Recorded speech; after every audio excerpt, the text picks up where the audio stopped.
Chandannagar station থেকে প্রথমে এসেছিলাম রানীঘাট। সেই রানীঘাট থেকে ডান দিকে হাঁটতে হাঁটতে এসে গেলাম জোড়াঘাট। এখানে জোড়াঘাট বলা হচ্ছে কারণ এই যে আমরা শুটিং স্পট দেখতে পাচ্ছি ঐতিহাসিক, এর দুই সাইডে দুটি ঘাট।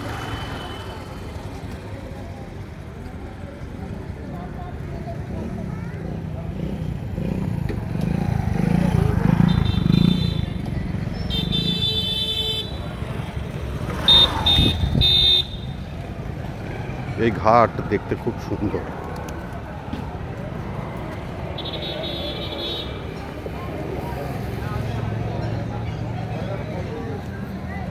এই একটি ঘাট।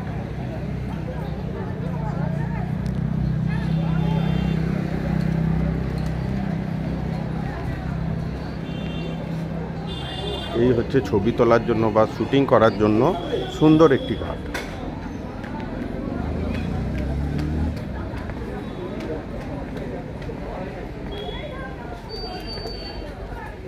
এবং এর পাশ দিয়ে আমরা দেখতে পাচ্ছি আরেকটি ঘাট।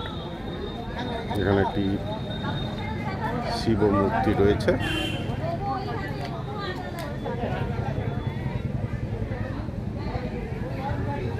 কিন্তু দুঃখের বিষয় সেই একই, ওই আমরা দেখতে পাচ্ছি বিভিন্ন পৌর আবর্জনা, ওই যে বিভিন্ন নালা দিয়ে এসে গঙ্গার সঙ্গে মিশছে। নদীমাতৃক দেশে এছাড়া আর কিছু করার নেই।